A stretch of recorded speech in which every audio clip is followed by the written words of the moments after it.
Good evening. Welcome to this British Society of Magazine Editors event. I'm Gideon Spanier. I'm the UK Editor-in-Chief of Campaign Advertising Magazine, and I'm the 2024 Chair of the BSME.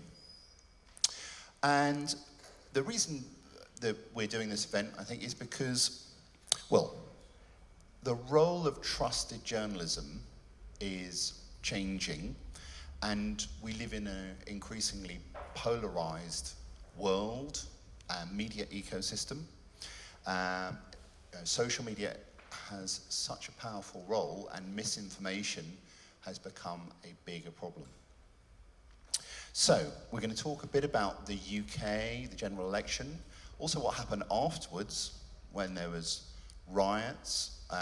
We're just in the start of conference season, so some people will have been at the Lib Dem conference. A lot of people are going to the Labour conference. Obviously, there's a US election coming up, and we want to also ask, given that we care a lot about magazine media and magazine storytelling, how magazine brands in particular can stay relevant. One thing we know about magazines is they matter. Last week, the Spectator was sold for £100 million. We've got the editor of the Spectator here. This week, we heard that The Guardian is in talks with Tortoise Media about selling The Observer. We've got The Guardian here. Not that we're planning to talk necessarily about that. The Evening Standard printed its last print edition today. So it's going to become a weekly, the London Standard from next week. I used to work there, so I feel a pang about that.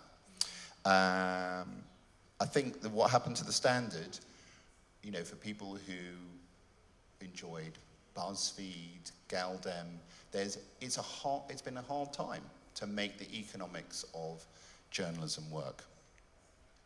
I just want to say a big thank you to St Martin the Fields for hosting us, and all of you for coming and supporting this. There's obviously editors and journalists in the audience. We've got some students as well, and I've invited some people from the advertising world, because I think advertisers have a responsibility to support trusted media. So let's get on to our panel. So you can see them up above, and you can see them for real in front of us. How about each of you just introduce yourself and your name and job, because then we get to hear from you. Hi everyone, my name is Aletha Adu. I'm a political correspondent for The Guardian. I am Fraser Nelson. I am from Spectator, editor of Spectator. I'm Ava Santina, and I'm from Politics Joe. I'm Francis Elliott. I am the editor of The House magazine. And I'm Simon Marks, and among other things, I am LBC's Washington correspondent. And you have, with the exception of pandemic restrictions, covered every Democrat and Republican convention in person since 1996? I have the scars to prove it. Yes. And you've been there this year as well? Absolutely. So I was just in Chicago a few weeks ago at the Democratic convention, and then 5 weeks prior to that in Milwaukee at the Republican convention. And as you will all know, the Republican convention was a celebration of what they thought was going to be an absolute landslide Trump victory over Joe Biden.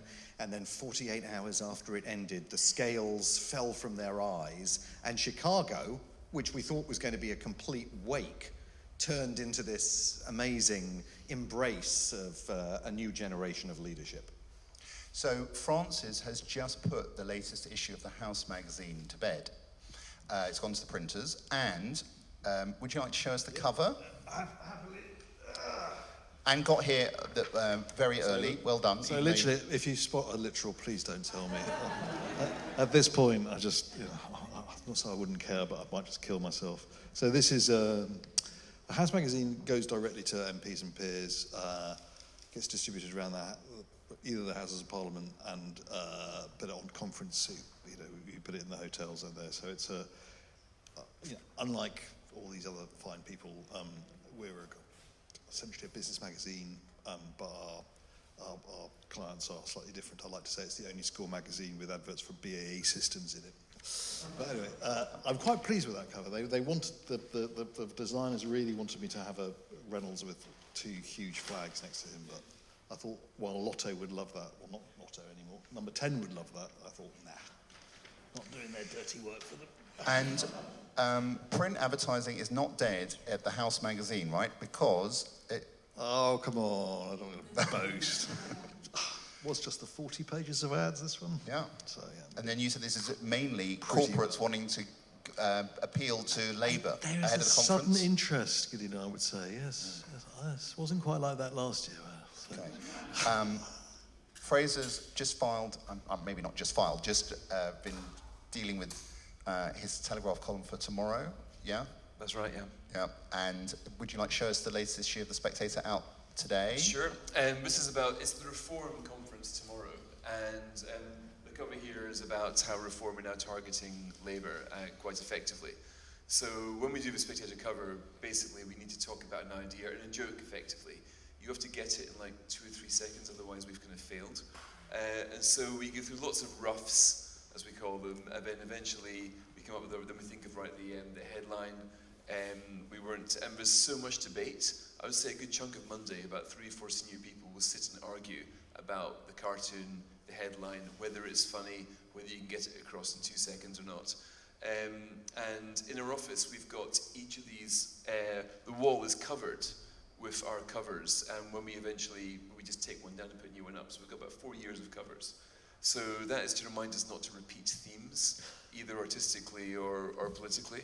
And also, if a cover sucks, it sucks for a whole 4 years around us. So that's a warning that it really is worth getting it right. So, and this artist, Morton Morland, I think is the greatest artist since Gilray. He works for the Times, he's not ours. And we're just so lucky to have him. When I became editor, I thought, oh, okay, I'm going to find lots of artists and showcase British artistic talent. He's Norwegian, and there is nobody, in my view, even half as good as him. You can get artists who can draw beautifully, artists who can capture a likeness, artists who can be funny, but it's almost impossible to find all 3. And the artists have to pay such attention to the news agenda to get their little jokes. And these small things are only funny if you're spending as much time reading the smallest pieces of the political news as journalists are. And I really believe that art, if done properly, can tell more than 2,000 words, sometimes 3,000. And the cartoonist sort of is always about highlighting something. It seems to be Keir Starmer's bottom. Yeah, Morton chooses, what to highlight. And he already thinks Starmer's got a big bottom. I haven't studied it that much, so I don't know if he's right. But one of the reasons we spend so much was we take the view that when people come round to your house, you will tidy away a newspaper, but you'll display the magazine. So it's so important to us that a magazine lifts and looks good. So obviously this means we can't do arresting or shocking images because people don't want them around the house. So I think that magazines have tended to do better than print newspapers because we are a sort of decorative item if we do our job properly. So I think that's, I'm hoping with Spectator's new takeover, we're going to be putting a lot more work into art, into design, because I think that's fundamentally what separates us from every other product on the market. All right, well, there's lots to talk about, and I'm want to start off with a question, which is, so we've had the election, and a question I've got to all of you, possibly with the exception of Simon, just because he wasn't here, is how did journalism acquit itself in the 2024 election? Ava, can I start with you? And it's Joe itself maybe is worth a word on what Joe is about, because you're definitely the newest on the block, as it were. We are only video, which whenever I'm in a room of people who create these beautiful magazines, I always find that very difficult to explain. It's sort of like, we're only video because we target under 35s. But then whenever I say that, I get feedback from a whole range of ages saying, oh gosh, I thought this was targeted at me. I thought I was meant to be included in this. So it comes across rather denigrating. But the entire ethos is that under 35s are not consuming news, linear news, they're not reading news, and they are on Instagram a lot of the time, they're on TikTok, and we can inform them through those social media platforms, particularly, and I know we're going to come onto it later, particularly because there's a lot of fake news out there. We like to see ourselves as sort of the trusted brand on social media. If you've seen it on there, it's a verifiable source. The next question was about the election, wasn't it? Yeah, so did journalism acquit itself well? And it's a broad question, but when you look back... a controversial one as well, knowing what my answer will be. I'm not sure that as a press pack, so I'm in the lobby, and the lobby is the group of journalists that is allowed into Parliament, and it's the group that typically follows the Prime Minister and the opposition around the country when they are making announcements.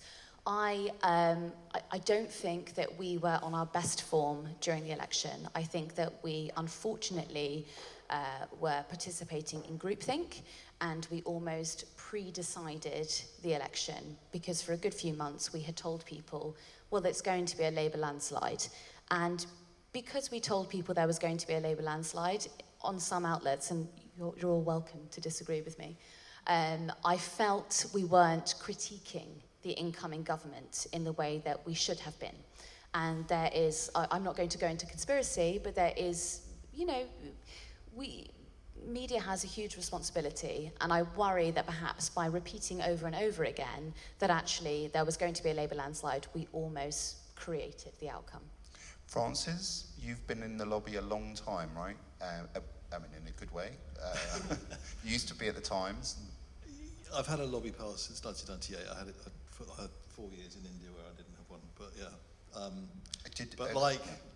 I would say I was in the lobby, but not of the lobby these days.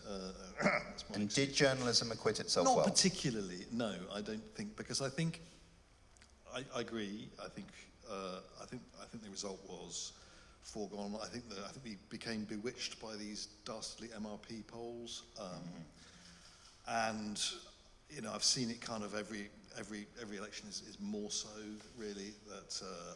I'll give you an example, right? If somebody had spent properly 2 or 3 days in Leicester South, they would probably have picked up that Jonathan Ashworth was in deep trouble. He was the only kind of Labour MP. There were 2 actually. Tanguy Dabadere lost 2, but there was a proper big upswing. In fact, Ashworth told me in an interview for the newspaper, there's a WhatsApp election. There's things going on that the mainstream media aren't quite catching, and I should have thought, you know what? We should send to. He's trying to tell me something here. I should have sent to. But it's like, the MRP poll does its algorithm thing, and this is what the result's going to be. And we spent ages reporting on what's essentially kind of still voodoo and chicken feathers mostly. Well, Aletha, what did you think? Did journalism acquit itself well? And I think when we talked before, there were some moments where journalists did some things, maybe challenging reform, but... I think there were some highlights. I think one of them being when it was revealed that Rishi Sunak skipped D-Day celebrations a few days earlier. And I think that was a real moment in which there weren't many media outlets that weren't also sort of criticising that. And it was it's quite nice to see everyone realising that this is a huge problem, and the Prime Minister has made a huge error. Obviously, number 10 officials, he was there at the time, admitted that. But it's not often in which you see organisations across the political spectrum sort of reaching the same conclusion, especially during an election campaign. So to me, that was one. Another would be my boss, Pippa Crerar, breaking the betting scandal, which was huge, and it was obviously followed by BBC News. That dominated headlines for a few days at least, which is quite something during an election campaign. But ultimately, I do agree with everyone else on this panel in saying that, personally, I feel like there were themes that were seen in the months leading up to the general election that were sort of lost once the campaign got going, that being the issue of Gaza. I think if more organisations and more journalists, if we were still on the ball with that issue, we would have noticed, as Francis was saying, that senior Labour figures like Jonathan Ashworth were at serious risk.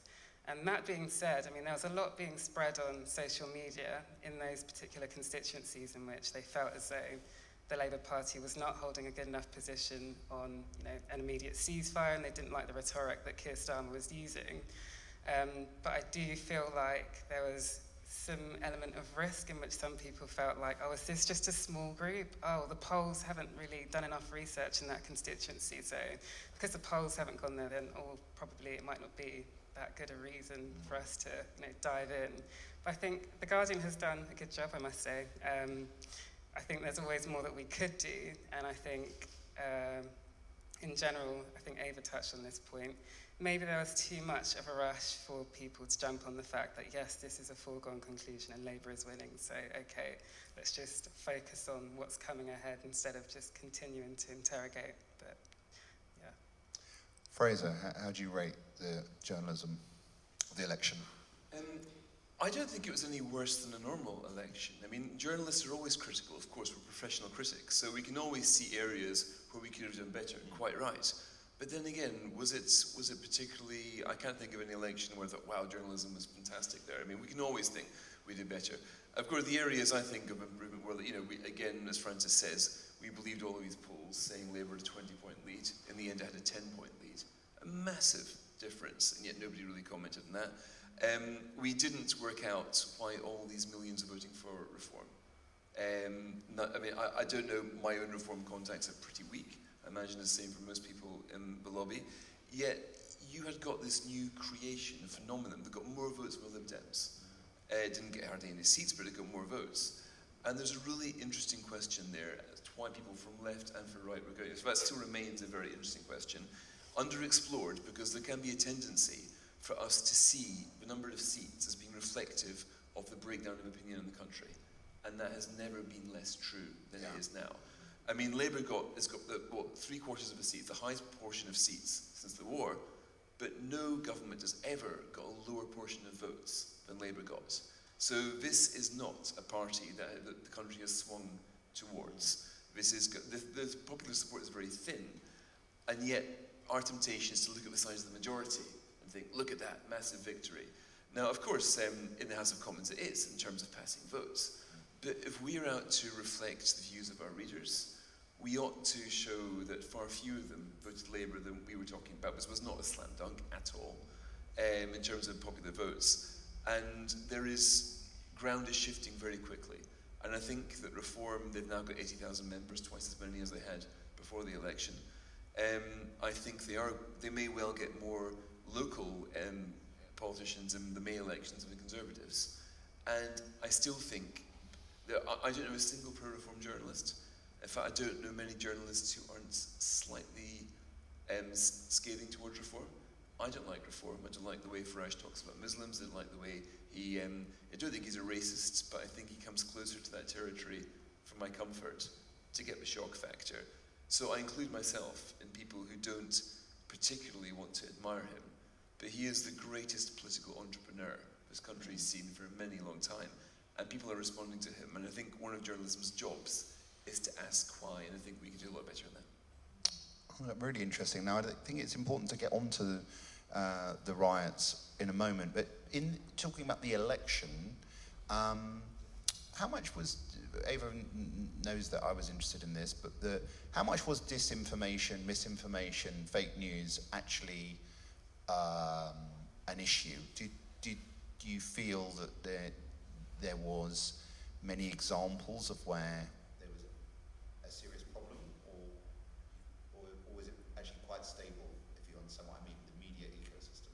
I don't know if any of you felt there was it.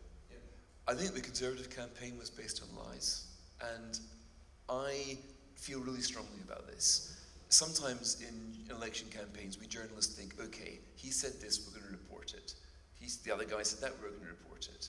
And it's not like us to say, actually, what this guy said is a lie. And like when Sunak said, for example, he was going to cut taxes, that was a lie. And in Spectator, we tried very hard to confront him on this. But I think that in election time, there's this, of course, we're quite right, you want to give balance, right? But when you see misinformation come from any political party, if they try to say that 2 + 2 is 5, it's our job to say absolutely that it's not. To be honest, we shouldn't even report it, in case somebody thinks it is. So I think that, if I was to revise the rule book again, I would make clearer that what do journalists do when a politician comes out with a claim which simply would get, I think the Advertising Standards Agency it's suspended during election campaigns, so you can lie and get away with it. And I don't see why. We are supposed to be the police during campaigns. I think we can do that role better. Well, I think, is my mic working okay? The Advertising Standards Authority, I believe, you better not get into trouble, doesn't have authority over political adverts, but government advertising is suspended for the duration of the election campaign. Simon, I know, will be able to give us another perspective. Living in Washington, I'm going to ask you to hold for a minute. Do you mind? Absolutely. Okay, so any other outrageous, alarming misinformation, disinformation you saw? I think one of the more tricky topics that we've had to cover in terms of disinformation has been the Israel-Gaza conflict. I think that there are a lot of people who coin themselves citizen journalists who repost videos that they haven't necessarily verified, and before anyone authoritative can verify that video, it's already traveled halfway around the world, and it's very difficult to then put the lid on it once that information has already escaped. And there's a problem with that for two reasons. The first reason is that we have successive governments who have been opposed to regulating the tech industry. If you regulated the tech industry, they would not be allowed to promote this sort of misinformation on algorithms. So if you've previously engaged in Gaza content, you have probably then been shown other content that's similar to that. You've probably forgotten about it. You probably don't see the notice a few days afterwards that actually this was not a correct video and it's extremely misleading. The second problem that you have with that is that for a long time, journalists, broadly speaking, have not necessarily been trusted, and there is a distrust in the media. And then that also means when a video circulates and even a journalist that is very well known says this is not correct, that there are large swathes of the population who say, well, you've been wrong before, how were you wrong now? This is probably something that you can pick up on with the Trump campaign, because we're seeing a lot of it there. But this distrust in media means that it's very difficult for us to be the purveyors of truth. And if I'm going to be rather denigrating, I think one of the problems that we have on a big broadcaster at the moment is the BBC Verify portion of the news segment. I'm not a fan of the BBC Verify portion. I think that it pulls into question whether anything that you've just been told in the 6 o'clock news segment is correct. And I think that it actually makes the BBC look rather foolish. I think that it's sort of sowing distrust. And specifically when you come to the Gaza conflict, it's extremely difficult to tell that story because journalists are not allowed into the area. So the information that is circulating is tough enough anyway.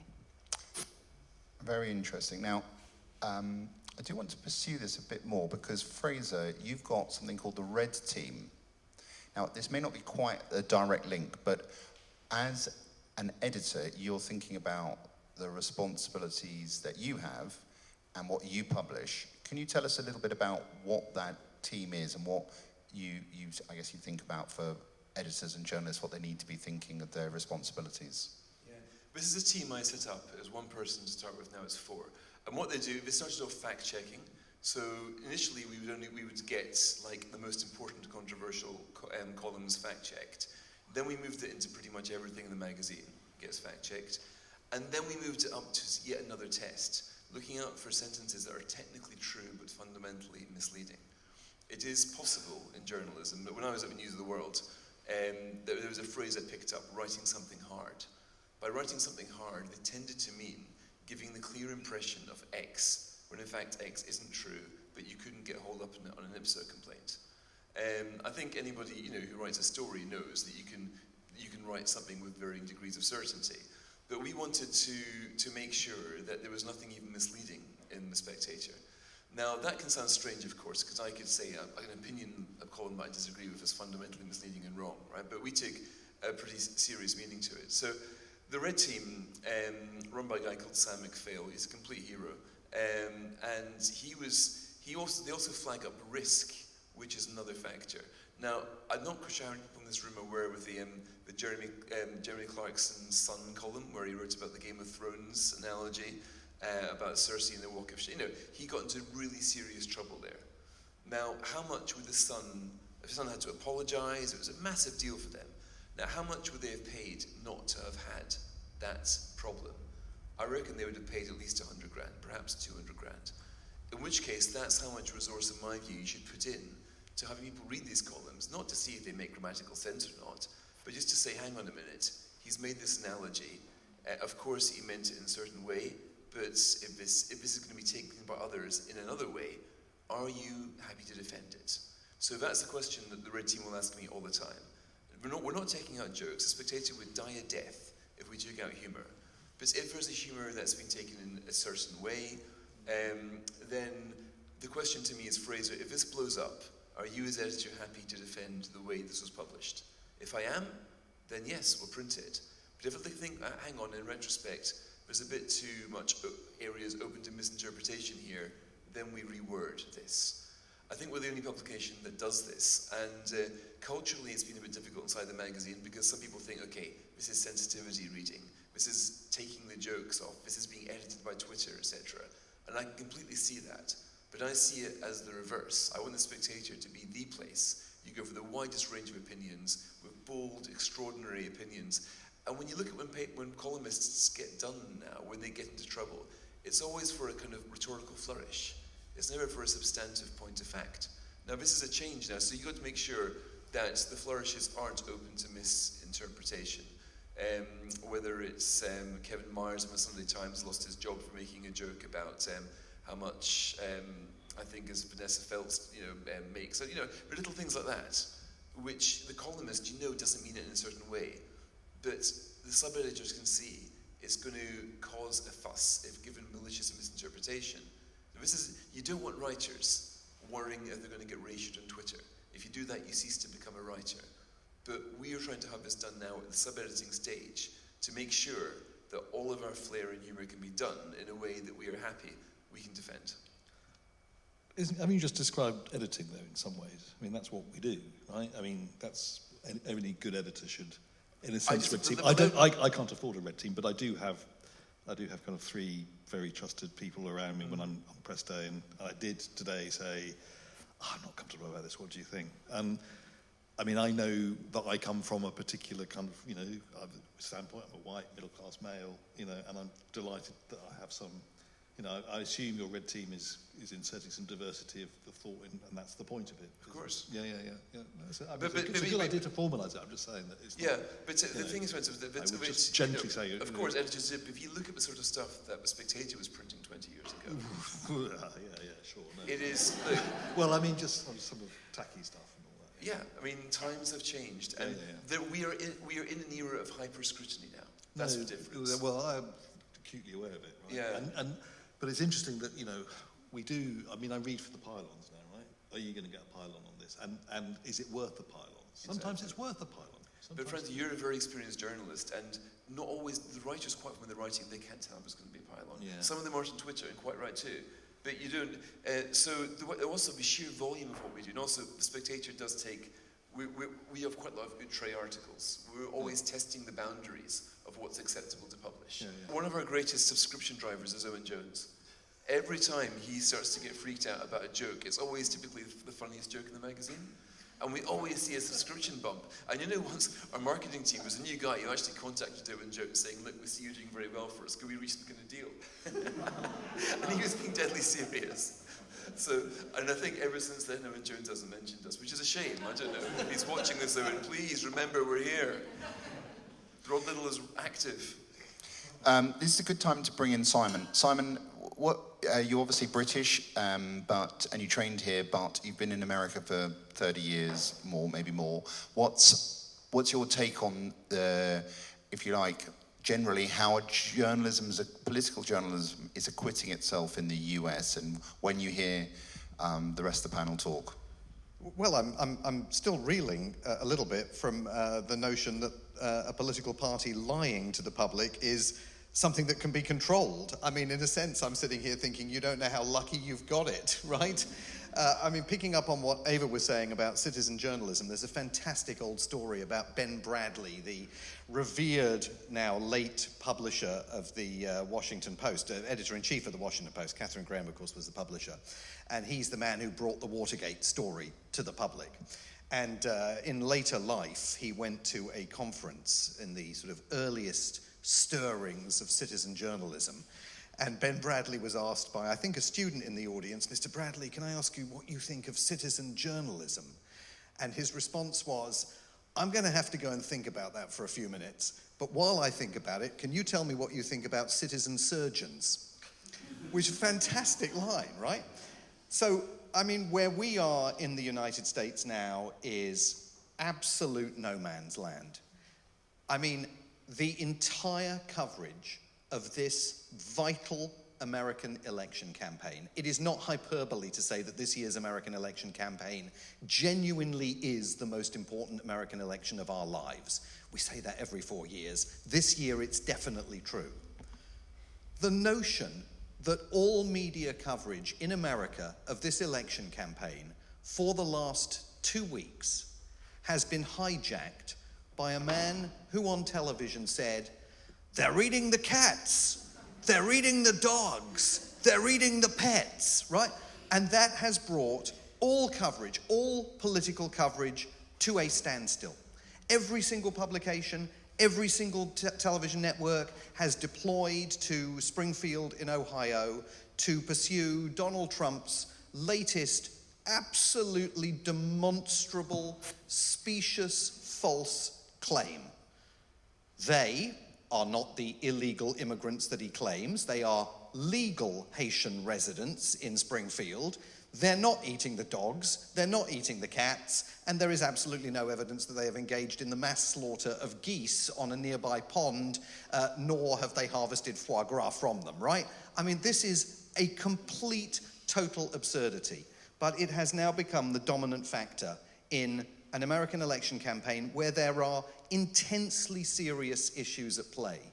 And I think that it demonstrates that the American media, and I think that those of us who are hopefully covering the election for international audiences, which is what I'm doing for LBC and others, the American media has not learnt from 4 years of the Donald Trump presidency, from everything that Trump has done over the course of the last 4 years, his constant ability to say to the media, don't look over here, look over here. And everybody, like a fish on a hook, just goes over here and wastes time focusing on nonsense. And unfortunately, you know, we live now in the United States in a post-truth reality. There are dystopian things. I was sorry, Gideon, you want to... No, I was going to just say, tell us one thing, what was it like reporting from the conventions? Well, that's exactly what I was saying. I mean, there's a dystopian nature of going to the conventions this year. And arriving in Milwaukee first for the Republican convention and watching CNN's stars and their reporters, not just their anchors, their reporters, all with security personnel as they wandered around the convention site for fear that Republicans were going to attack them and assail them. MSNBC didn't even send some of their hosts to Milwaukee to cover the Republican convention. MSNBC completely in the tank for Joe Biden at the time, and now for Kamala Harris. Instead, they had their star anchors back in Rockefeller Plaza in New York with projected on the video wall behind them the live feed from the convention floor in Milwaukee. So if you were watching this, you thought they were in Milwaukee, but they're all in New York City. And it was only when the New York Times, actually a bit of political journalism that was important to do, the New York Times reported this and revealed that these people weren't in Milwaukee, they were back in New York City, that finally MSNBC very occasionally would flick on air at the notion that Jen Psaki and Simone Sanders, both of them, by the way, former Biden administration officials who are now the star anchors at this network, were actually not in Milwaukee. That was just a projected image behind them. This 15 years ago would have been fireable across the board at any American television network. Then, fast forward to Chicago, I had a live position outside the arena where I was doing my broadcasting every single night.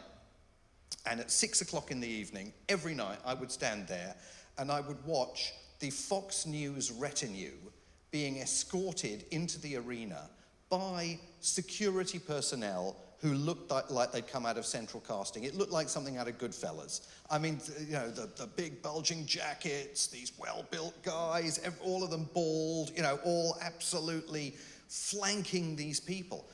Now, at that point, first of all, it's completely dystopian. Can you imagine a situation where going to conferences, Robert Peston or Beth Rigby or Chris Mason are having to be flanked by security as they make their way through a Conservative Party conference or a Labour Party conference? But it also means you can't do your job, because your job at these conferences is to talk to delegates. We were very lucky.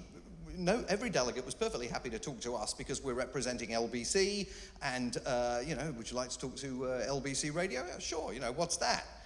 But you're in a situation now where these network correspondents, this ghastly triumvirate of the three so-called all-news channels, actually can't do their jobs at the conference. Okay, very interesting. And I should say, Simon's also a columnist for Saga magazine, so he does have a foot in the magazine camp, which might even come on to later. Now, can I ask, for all of you covering the UK election, and then we saw the riots,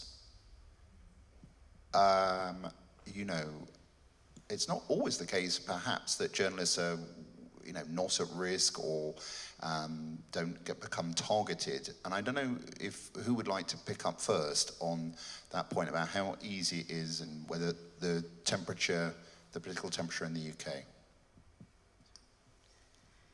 Yeah, I mean, the riots were just horrifying. I was really scared for colleagues who were up in different parts of the country, having to go out on the streets and just try and get a sense of what actually was going on, because there was so much misinformation being spread on X. It's really hard to get a grip on what was actually true and what was not. And this is even going into social media platforms like Telegram, where people were gathering to sort of decide when they were going to go to which city and when. It was very scary. I felt very scared being a black young woman, seeing black people, Asian women wearing hijabs, being dragged across streets, targeted by young, excitable men who were really, annoyed about apparent issues, especially in the wake of obviously, of course, it was in the wake of this attack. It was horrifying to see. I mean, it didn't necessarily impact our journalism, but of course, it impacted who would be sent where and how. And I must say, Sky News did a great job with protecting Shingi, who did an amazing live feed in the background, and you could see rioters sort of gathering behind him. He is a young black man. He is exactly the sort of person that some of these people would have been looking for to target, to express their anger and frustration on. And he was able to do that with great poise, and he was very calm and eloquent, of course. But I must say, there must be something that social media platforms can do to better protect journalists, not just from physical harm, but of course, online abuse. It's something that I have to grapple with on a day-to-day basis. Funnily enough, for me, the sort of abuse I get, it's never public. It's not always public. It's more the DMs, the emails, and it's very specific. I do have great support from my colleagues and my bosses, but ultimately, we're talking about a pylon, and a lot of the time, even sometimes when I publish something that may not be exactly what a political party would want me to publish because it's revealing something that might be a bit critical, I worry about the sort of messages and emails that I'll get in the wake of that because it doesn't align with something that somebody would expect a quote-unquote Guardian journalist to publish. So, this issue of misinformation is really rife, and I think Fraser was talking about how is it worth some writers risking themselves essentially to get that pylon if things aren't exactly accurate. I'm sort of paraphrasing that. But I mean, it's something that, it affects many journalists, not just journalists that look like me, not that there are many, especially in the lobby. But it's something that, I mean, we need to be a bit more mindful of. And I would add that, I mean, we've got former politicians who are hosting podcasts now, and it seems to me that there is this weird crossover between what is opinion and what is actual fact. And of course, it's really great to, have these platforms for people with a huge wealth of experience to share their opinions on what the government could be doing or should be doing or what they're not doing. But ultimately, I think when you're seeing lots of media platforms like that, giving them a voice, it's very hard to distinguish what is actual journalism, what is actual reporting, and what is an opinion. And it's something that I think all newspapers can do better with in terms of trying to distinguish their opinion pieces a lot more in a better way online. The pylon you mentioned, I think that's one of the biggest factors that faces young journalists now, especially young women. Women always get it worse than men. Women will always have people commenting on their appearance in a way that men just don't. And I think one of the moral dilemmas for editors now like me is trying to work out, like, I always try to get, I don't intend this to sound patronizing, but there's a kind of trope, hot young woman says spicy opinion, and people are always being given these sort of commissions.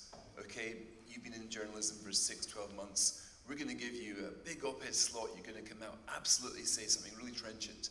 And a lot of my colleagues are given these commissions, and they might come in thinking, oh wow, this is amazing, this national newspaper wants to give me a slot talking about, like, my sexy life sometimes, or my opinion about this, that, and the other. And quite often in journalism, I think you need to do reporting for a while before you can segue into opinion. So I think sometimes it's a little bit of a sexist trope, and some people can get ushered into it, being told that this is basically their fast track into national prominence, where in fact it's not. They're being used basically for entertainment purposes. The other example of this is, I think, a colleague of mine, Clarissa Tan. She is Han Chinese, she's from Singapore, and she wrote a piece about how I think there's a story about how somebody got done for playing that song Kung Fu Fighting, and somebody said it was racist or something anyway. And this led her to say how, compared to what Asia is like, Britain is incredibly unracist. I mean, in Singapore, you've got structurally like racist laws and things. And she basically intended it as a sort of love letter to this country that she'd moved to, saying that in her experience, it was incredibly tolerant. And of course, we're self-critical, but if only you could see what the rest of it was like. And I thought it was a lovely piece. I really encouraged her to write it. But this got the mother of all pylons for her. People, because her name doesn't sound Chinese, Clarissa Tan, even though she is. So people assumed she was some posh white girl, diminishing the threat of racism. And she got dog's abuse for weeks, really. And it put her off, and she never wrote another op-ed. And she died of cancer a year after that. And that kind of stayed with me looking back, because I could have foreseen, if I'd thought about it, that somebody who sounded like a white girl could be attacked for doing down racism. I tried to get her to basically to keep at it, to shrug it off. But it's easy to say, shrug it off, if you're not used to it. I'm used to it. I've had, lots of abuse, a lot of it deserved, for quite some time. But then again, I'm like a 51-year-old man. If you're just starting off, you're trying to make your name, and then all of a sudden, the mob get hold of you, and then all of a sudden, when you do a Twitter search for your own name, all you get is people saying how awful you are. This is like almost like an initiation, and it happens to a lot of young journalists now, especially young women. And I think they need to be prepared for it. We now know about it as Spectator, so we can say when it happens to somebody, look, this is horrible, but you've got to remember, nobody else can, if you're in the middle of a Twitter storm, only you can see it. Nobody else can really see it. It's not as bad as it seems. But the pressure that it can have on people is absolutely huge. And it can deter and sometimes stymie people who could go on to develop their careers, but think it's just not worth the hassle. Ava, I don't know if you'd like to add something. I think The awkward segue. Pardon me? The awkward segue. Well, I'm mindful of the fact, obviously, it's well known that you got attacked and you did nothing to provoke it whatsoever, and you had to live through it. And Fraser's talking about it happening, but this really did happen to you and obviously on a broadcast, and that led to an Ofcom sanction and complaints, and 9,000 complaints, I think. And I just wondered whether you want to talk about it personally or as you see the media environment as a political journalist. And it's very strange because my mind always goes totally blank on this, and I have to sort of think about it in an abstract way. I maintain that I am not bothered that that man said things about me. What I was annoyed about or upset about at the time was that there weren't the controls in place in that production gallery in the way that I had been trained as a producer. So that would have never have gone out when I was a producer. And just to be clear, this was Lawrence. Lawrence Fox. I should have said it. Lawrence Fox on Dan Wootton's show on GB News. Yes. So Lawrence Fox made this very crass joke that he would never want to shag me. And this went viral, and I would like to say that Ofcom actually declared me shaggable. That was the outcome of this. So that will be on my grave. That was actually pretty much the wording. I'm not even exaggerating it. When the Ofcom ruling came in, I was like, oh, okay, well, that's official. But so anyway, but I think it sort of ties into everything that we've been talking about today, about online controls and about, this sort of chase for clicks. And sometimes that means that things aren't verified before they're put out because hungry producers or hungry citizen journalists, or even sometimes hungry editors, are so desperate for things to be clicked on to get that advertising revenue that they actually sort of forget all decorum or all sense of morality. And I think that, if anything, that situation just sort of pointed out the fallibility of Ofcom, and that, we'd all kind of been in an old boys club with Ofcom and gone, oh, well, we'll obey the rules because the rules are there. And then actually there weren't that many consequences because the actual consequences were delivered by GB News themselves. I don't actually think that, Ofcom wouldn't have been able to do anything separately. So I think it sort of all ties into what I was talking about earlier about how we need better controls on tech, how we need, I hate saying we need more government intervention because I'm not a nanny state person, but I do definitely think it's sort of the Wild West online at the moment, and sometimes on broadcast that needs some kind of intervention. Ava, what happened to you was obviously a very public example of what happens to female journalists all the time, people making comments like that. And it's just incredible to think that now, if you're a female journalist in the public eye, especially if you're in television, this is now your daily bread. You have to suffer this. What was really frustrating about it was so originally he was on the programme, he was speaking about something I'd said on BBC's Politics Live. I would have gone on that programme if they'd invited me on. If they had phoned me, the producers, and said, we do not like your opinion, I'd have gone, okay, well, I'll come and have a debate with you. I'm not fussy at all with who I speak to. And I think it was sort of the shutting me out of the room and almost, I guess I was the pylon or the woman without a name that we could criticise. That was just, it was all a bit silly, really. Simon. I just want to make a point, reverting to what I was saying about the dystopian nature of what we see in the United States now. It's a harbinger of what could happen here if this kind of thing is allowed to continue.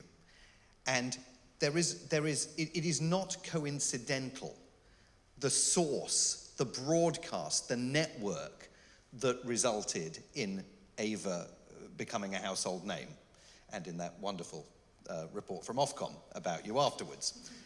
It is not coincidental.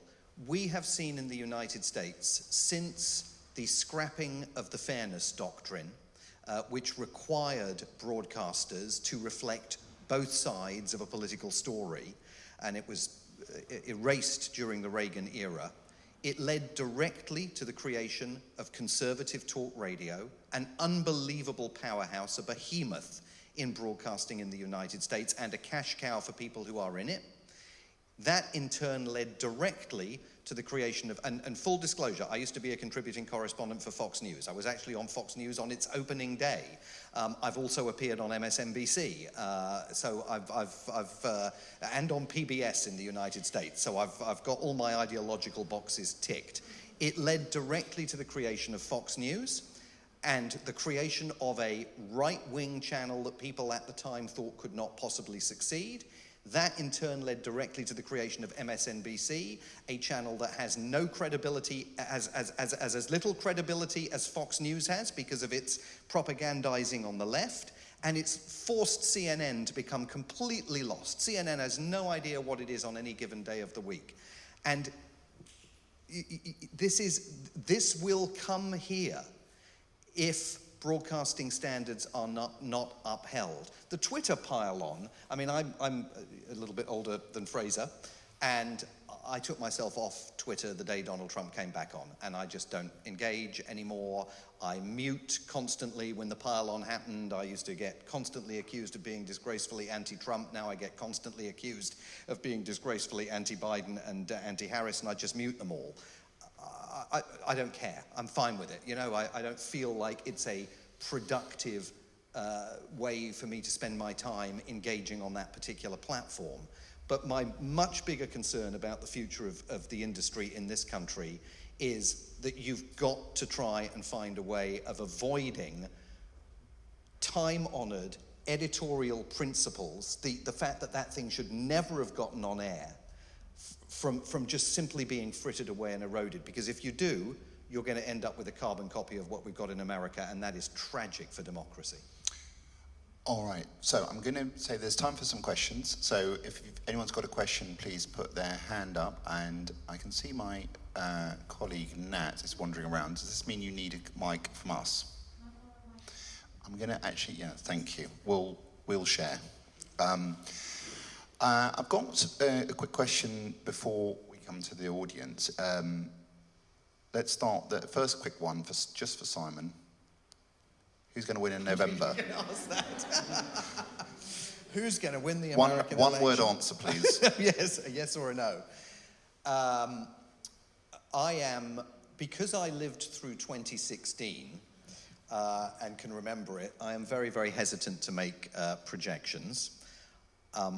I think that this is a 50-50 country that I'm covering. It's completely polarized.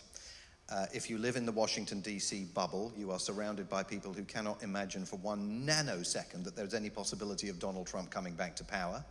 And if you take a journey to Mississippi or Alabama or Texas, you discover people who can't imagine that Kamala Harris can possibly become president of the United States. So I'm also mindful. Sitting on the fence? I'm also mindful of the fact that for the last 3 election cycles, the morning after the night before, I've woken up and said, stop looking at opinion polls. You've got to stop allowing your reporting to be driven by opinion polls, and then you find yourself back in the cycle looking at opinion polls. I think she might sneak it, but the only outcome that doesn't lead to mayhem if she wins is for her to win a landslide. Popular vote and electoral college. And I see no sign of that happening. And it's got to be both. Can't be a landslide in the electoral college but not the popular vote. It's got to be a landslide for her to stop the reprisals that Trump will undoubtedly unleash if it's a close-run thing. I don't know if any of the rest of you want to call the November election. You don't have to, only if you actually can give a straight one-word answer. You don't have a microphone, so you're chomping at the bit. I just don't understand journalists who call these things. I mean, we're not Mystic Meg. We don't do special skills. The polls are all wrong. It's quite obvious America's split down the middle. If you're saying somebody might edge it, you're saying somebody else might not edge it. So, you know, like you, every time you get the urge to predict, I think, I think the last time when Trump won 2016, there was a Yale pool of psephologists who basically said that he had a 0.1% chance of winning. I think Time magazine published a front page saying, well done, Madam President, and gave it to Hillary Clinton. So confident were they that she had won. And I love to think that magazine cover is there somewhere with her signature, because that must be the most valuable cover for a collector's item. Well, Fraser, you also had that extraordinary New York Times probability meter that on the night, as election night dawned, was showing a 92% probability that Hillary Clinton was going to win it. And then it starts sort of slowly inching downwards and then just nosedives. I mean, a completely pointless sort of modern version of the swingometer that they're still doing. Yeah, and in Britain it happens as well. The FT's got the predictor, they've called it, which in 2015 said the Tories had a 0.2% chance of winning majority. They updated it to 0.5. I mean, and the funny thing is that we never We just can't addict to every single time, because people do want to know something. It's just like the Roman augurs or something like that. There was something in human nature that makes you want to see a sign from somewhere. So no matter what the track record of polls, which is pretty bad, we just can't stop it. All right, let's get to a question. And will you introduce yourself, please? Thanks, Gideon. Hi, I'm Brian Glick. I'm the editor of Computer Weekly. Gideon, I'm going to be slightly greedy, if I may, and ask two questions, one British, one American. Both linked by two made-up words, or newly made-up words in my head. For the British one, it will be processology. For Simon, it will be sane washing, which is a word that's come up a lot lately. For the question for the British political reporters, one of the big criticisms that people like you and political reporting in the UK has had recently is around political reporters being too obsessed with processology, as they put it. Who's won, who's lost, who's come first, who's come second. The zero-sum game of politics, the gossip side of politics, rather than detailed analysis of policy and what's going to work and what's going to do and who's going what. There's been a topical example of it at the moment with the story around Sue Gray's salary, for example, which there has been a lot of discussion online about, is this really something that matters or not?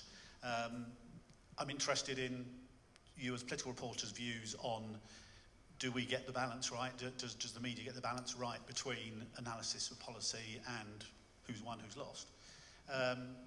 For Simon, I've seen it say this word sane washing, which has been labelled, particularly at the likes of New York Times, Washington Post, these two massive publishers that claim to be, both fight to be the most respected news media in the United States, claim to be the world's greatest newspaper, all this sort of thing. Yet, they take this madman who speaks baloney and rubbish and explain him like he's completely normal, and there's sense to everything he says.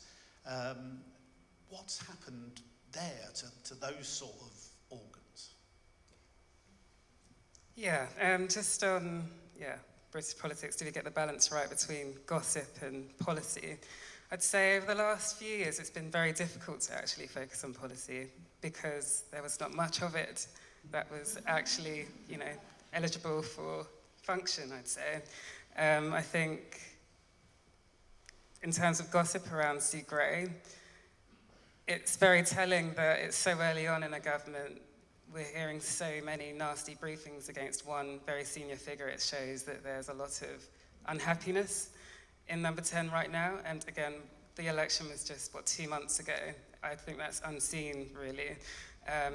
It is a problem that, yes, of course, these stories are dominating headlines because we're looking at a challenging winter ahead. The government has just cut the winter fuel payment, for example, and we're hearing of Keir Starmer taking all of these freebies. I wouldn't say that we're not focusing on those stories enough, but I think maybe there is an issue with politics internally that does need to be exposed. But of course, how much time you spend on that is definitely up for question. I think it's quite difficult to get the balance right, especially because we're now going into party conference, and that really depends on whether the Prime Minister and his top team are willing to actually share a vision that people can actually understand, and journalists don't have to break down into minutiae to make it digestible for the ordinary person.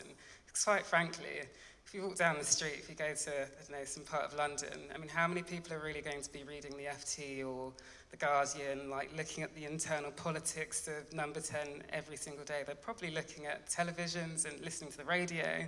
And that's where I feel like a lot of the bigger issues around the cost of living crisis and issues around the NHS are shared. But of course, I think within the lobby, we tend to focus on these briefings that we get from politicians, and I think there is a greater requirement for this new government to be honest and open as they've been championing this idea of integrity. So now is their chance to be very open with journalists, and of course, in turn, you can pass on that information. Computer Weekly, post office scandal. That's a classic example of a story that, the lobby kind of fumbled, I would say. And it was, I was a political editor at the Times before I was doing this job, and, so I was absolutely there at a time we could have picked up and run with that story. We didn't. The lobby is full of generalists. It's full of people, there's too many innumerate people in the lobby. I completely clack out myself with that one. You know, it's not that we're obsessed with. It's not that we're obsessed with the processology is a sort of slight red herring. You know, you have to do a bit of kind of that gossip. You know, it's part of it's what we're there for. It's the one thing that we're properly expert at is knowing these people. But I've always been frustrated that the interface between specialist reporters back in HQ and the political reporting in the lobby wasn't as good as I wanted to be. And I tried really hard when I was political editor to work much more closely with specialists. And get them so that we could have stories like, you know, that. I'm aware that, of time. I know Francis has a bit of a deadline. So Francis, just if you watch the clock, if and when you have to go, you have to. Fraser, you want to? Yeah. I'm actually, look, the Computing Weekly will go down in history for many things, but of course the post office scandal, right? And journalists rightly say, why did it take an ITV documentary to put this in the public domain? But I've got an answer to that. I just think there's some things that television can always do better than print. Television just really humanized this in a way that we could have done, but with words it's very difficult to do. So I think it's okay to say to ITV that you guys did a massive national service by bringing to life and vivifying this scandal, which the papers did try to do, but didn't make it real in the same way. Now, of course, in news, we publish news people want to read. That's what we do, and they want to find out how much Sue Gray's paid. They want to find out if people are fighting like rats in a sack in Starmer's thing. I personally think that welfare dysfunction is the biggest scandal in this country right now. I've tried writing about it. It's very difficult to get anybody to care because it's so boring. I think only television can make that real. So right now, I'm working with Channel 4 to try to make a documentary about this, to try to find people in the situation, to find work. In other words, to try to tell people's stories through film. Because I'm thinking, of course, if you think something's important and think nobody cares, then that's down to you as a journalist to tell the story in a way where people will care. So I'm sort of setting myself the challenge of, I've tried to do my best to do this via data, via words, and if not very successfully. I'm going to try to do it via television. I've got sort of an accent for a newspaper, as somebody once said. So I'm not particularly well disposed towards this. But I think the ITV thing was a challenge for all of us to just think, if we think something matters, think of a way of telling the story better. And that's a brilliant challenge. Brian was on stage with us in February talking about the scandal, and I think, it's a fascinating question. The ITV drama would never have happened without the brilliant reporting of Computer Weekly and others. But there are definitely lessons for magazine journalists and newspaper journalists about how we can tell our stories better. Simon, keep it short. Sane washing. Are some of the US media actually sort of normalising Trump in a way? Are they to blame for not exposing the baloney better? Yes, in short. I mean, I think there is particularly the two publications you mentioned, Brian, there is a preciousness to those publications. They view themselves as part of the permanent furniture in the American political firmament. And they want to believe that there is a reality in which everything is going to snap back to normal. And if they blot their copybooks as they would see themselves doing, were they to say, this man just said people should inject themselves with bleach as a possible preventative for COVID-19, he's obviously completely lost his mind, they fear that that will be establishing a precedent that will harm them later on when we all return to normalcy. You've got to remember, these newspapers have got columnists and writers that have been with them for 40, in some cases 50 years. There is a preciousness to that approach. And they're also both trying to be national brands.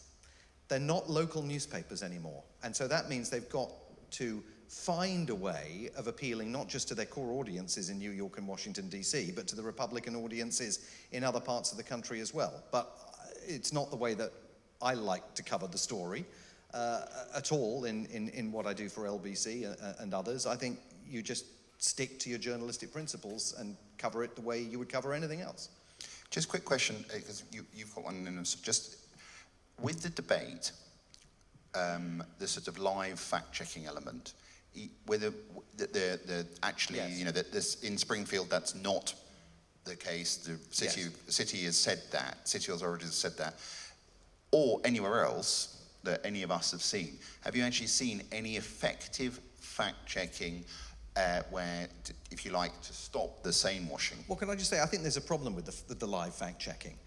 I mean, the moderators were perfectly justified in saying the city manager of Springfield says that didn't happen, or correcting the absurd notion that Tim Walls favours executing babies after birth with the most bizarre fact-check that any of us have ever heard before, where the moderator actually said, I'd just like to remind everybody that in no state in the Union is it legal to kill babies, okay? But there was no fact check when Kamala Harris said she's going to give $50,000 to small businesses and $6,000 tax breaks. She's not going to do that because she's not going to have a Congress that is ever going to agree to that. So the fact check, the live fact check only gets you so far. It's tragic that it's necessary. It's equally tragic. I mean, it's bizarre that we have to live in a country where the microphones are switched off except when the candidate is being asked a question. It's all a facet of a failing democracy. Well, that's very interesting. Next question, please, and I think the mic's coming, and please introduce yourself. Hi, I'm Shola Pei. I'm an assistant producer at Times Radio and Talk Radio. My first question is a US one. Do you think we would be in a better place if Trump just got his second term and couldn't run anymore already? Just got it over with. And my second question is a UK one. To what extent do your personal political opinions, I guess, bleed into your writing? Got to keep it Well, super I mean, short. my concern about a Trump second term is that I'm not sure there would necessarily be an outcome arising from it that would preserve any kind of democracy. And it's not necessarily because of him, it's because of the people that he will definitely put into senior positions who are far more dangerous than he is. So I would have grave concerns about it. But you raise an interesting question, which is what happens if he loses? Are they going to find a way back to their ideological moorings, or are they lost forever? What is the Republican Party without Trump? We don't know the answer to that. Who wants to take on the... I mean, there's more to say on Trump, but I mean, does anyone want to take on the point about... I am an advocate, so I don't purport to be neutral. I am a sort of old-fashioned Adam Smith liberal. And in a country where the word liberal is almost being erased because it's so old. So I'm not partisan, I'm not conservative or Labour, but everything I tend to write as a columnist comes from that perspective. I guess it's slightly easier for me because I'm upfront about it. If I worked for the BBC, I would have a lot of difficulty. I mean, I once met James Lansdale, who I knew when he worked at the Times, and he was telling me that it's almost like he got his political nodes amputated. He had to learn not to react. And also Andrew Marr now, it's funny, when he's gone off to LBC, he's like, okay, now I can say what I think. But he still sounds like the old Andrew Marr, really. Because I think he's been doing that for so long as well, that it's just now in his DNA to give reform a fair shout, you know. So it is, when you're working in a lobby, of course, you know, you're a reporter, so of course it's not your job, unless you work for the Daily Mail, to come at things from a certain perspective, or the Mirror, right? I get it. I think it's slightly easier but the way that I've sought to square that circle, because we want to scrutinise all parties. I hate people calling the Spectator a Tory Bible. I loathe it.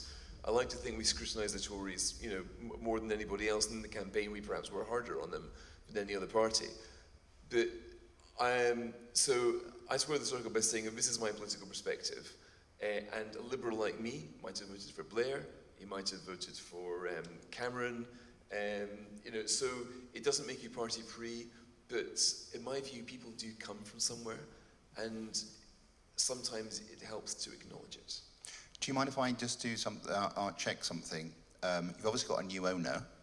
Is there any changes that we could expect that your new owner's perhaps asking for or encouraging?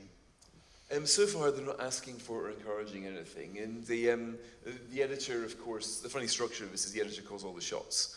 Now, the model of editorial independence is as follows. The editor doesn't report to anybody else in the company. The editor is backed or sacked, but never second-guessed, never steered. The relationship between the editor and the proprietor is something that I've learned a lot about. In other words, there should be no relationship at all. So the fact that Paul Marshall has bought it, nice guy, he obviously he likes us, he paid £100 million for us, but I should be having no contact with him. In the same way I had no contact with the Barclays when they owned the Spectator. I think in 15 years they spoke to me about 10 times. I did have Andrew Neil as my chairman. I reported to him. And it's proper, because Andrew Neil is somebody for whom fighting is like a pastime. He loves it. And the first time I met the Barclays to appoint me, they were saying, Fraser, you'll see there's a really good story in America now because they're now starting to export gas for the first time. Shale could be really big. And on the taxi back, I said to Andrew, look, that's a great story they gave us. Just shale oil. It's fantastic. And Andrew was, don't you dare write about that. If you take one suggestion from them, they're going to be on the phone every 2 months. So Andrew sort of taught me something that was not on my nature, that you need to actively ignore any suggestion your proprietor gives you. Now, when L.G. Clough bought The Spectator, he wrote a letter to then editor Alexander Chancellor saying, look, I bought this magazine editor, here's what you should do, you should have more in Asia. And what Chancellor did was he published the letter in the magazine on the letters page, as if it were from an ordinary reader, to say, look, we don't care, you're no more relevant to me than anybody else. Absolute class, right? Now, that is the relationship between editor and proprietor. And if you get sacked for it, you get sacked for it, but you hold the line. All right. Famous last words. I assume you've met Paul Marshall since he's become your boss or owner. Yes, we did. Yes. No, just to talk in general terms, because he wants to. Of course, you want to understand what he wants. He believes that Spectator, when I became editor, was valued at 20 million. Now it's 100. Not often in the magazine world you get a 5-fold increase. So I wanted to understand more what and he and I are very much aligned. He thinks that what we do now, this comes back to discussing earlier on what is a magazine. And to so many people now, The Spectator can be a podcast, it can be a TV show, it can be the what we used to call blogs, but are now live analysis. It can be the emails that we send every day. So the way we see it, The Spectator is a brand, it's a set of values which you actually can transmit on all sorts of mediums. And Paul is a great believer in this and thinks that we've done incredible. We've only got 36 journalists at The Spectator, that's it, to produce all of these multimedia things. And he's thinking, well, what could 70 journalists do? So I'm absolutely delighted that he's put such a high price on it, because we didn't want somebody to hold us in a Christmas tree as a decoration or put us in a cabinet as a trophy. I hate the phrase trophy magazine. We want somebody who can see in us these journalists who've done so much, and these journalists deserve growth and investment. So I was very, very, I'm delighted he's brought it, and I think it's going to be, I think there's never been a better time to be The Spectator. All right, I bet they have loads of other questions, but did you just want to say one thing as the sort of political correspondent for The Guardian in the lobby? You're a news reporter. How do your own opinions affect your reporting, or? I think personally I am too focused on other people's perspectives, especially when it comes to the nitty-gritty gossip that's going on around in Parliament. I think who cares about what I think? I want to know exactly what all of these MPs think and the staffers think. And I think there is a huge service that we journalists need to remember that we have for our readers. It's always the fact that we need to get the most out of our contacts, and we shouldn't focus too much on ourselves, as my own opinion.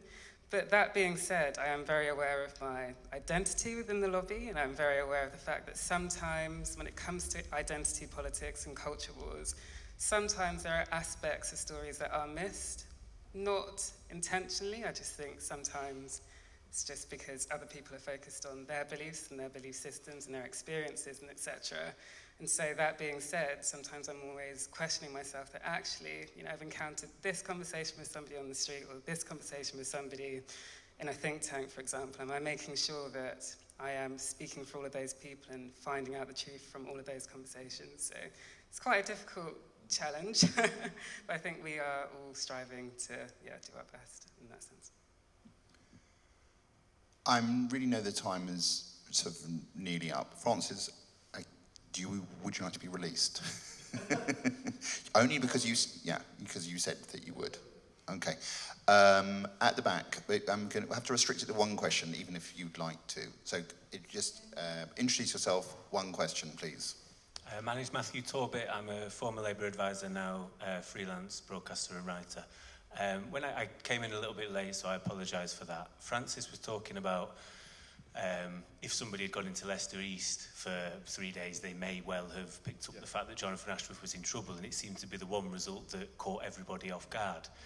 With that in mind, and with Ava and Simon sort of alluding to citizen journalism before, do you think a huge contributing factor to things like that are the slow death and the monopolisation of local journalism? Right. And You're talking what do we do about it? Because we will be lost without it. They are our citizen journalists. No. It's a huge bugbear of mine, and of course, absolutely. The Leicester Mercury would have picked that up. You'd like to think so. It's what do we do about it? Well, the BBC thing doesn't really work, does it? Like the Mill in the Manchester, these kind of big long form reads, I think they're setting up in London. Things like Joe.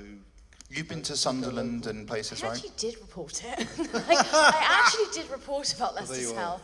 And I also reported about Ilford North, where Streeting only won by a 500 vote margin, and that was also because of the Gaza uprising of upset about how Labour were responding to it. And I actually got called conspiratorial in the Times because of what I said about Ilford North. So some of us were saying it. Yeah. All right, I'm going to move it on just to the next question, please. And thanks. Hello, my name is Alex. I'm studying in University of Roehampton. So my question is regarding the atomization of society, which we see, and radicalization of parties, which is happening through our times right now. So I would like to. My question is: do you think that these conflicts which are going on in the Middle East right now, which are probably can happen between China and Taiwan, and also conflict in Ukraine, do you think that countries as Russia or, for example, as China could try and amplify more the current atomization and radicalization of society in Europe and America to make situation more disbalanced? And do you think that they try to do it on day-to-day basis? So, anyone want to take on that sort of state actors disinformation? Yeah, every election there's always, look at the Russians, they fix the news. There's hardly any evidence. They can try. It doesn't work in this country. I'm not so sure it works in other countries. We've got a pretty robust competitive media here. So, good luck to the Chinese. They want to come up with it's after the Brexit debate, there was lots of this because so many people found the results such a psychological blow. But they imagined that there had to be kind of nefarious actors at work. Same with Trump. Every time this is studied, we've had parliamentary inquiries looking into attempts by foreign actors to influence the British media, and it only ever amounts to like a few thousand, a small number of tweets, which don't really get big traction. So I think that standard misreporting, and especially what Ava was talking about, this new phenomenon of videos being given wrong labels, that is a way, way bigger problem than anything that state actors might try to do. I'm not saying we don't try, they do, but there's never any evidence of making serious tractions in developed democracies yet. I know I would love to keep this going, but I think everyone deserves a rest, a drink if they can stay.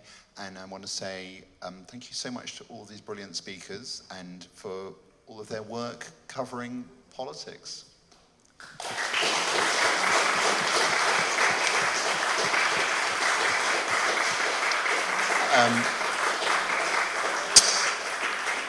So two bits of housekeeping. On the 15th of October, we've got another BSME event called The Cover Is Now. We've just seen about beautiful covers and Fraser talking about the power of cartoons and so on, illustrations. There's so many brilliant ways that a cover is defining.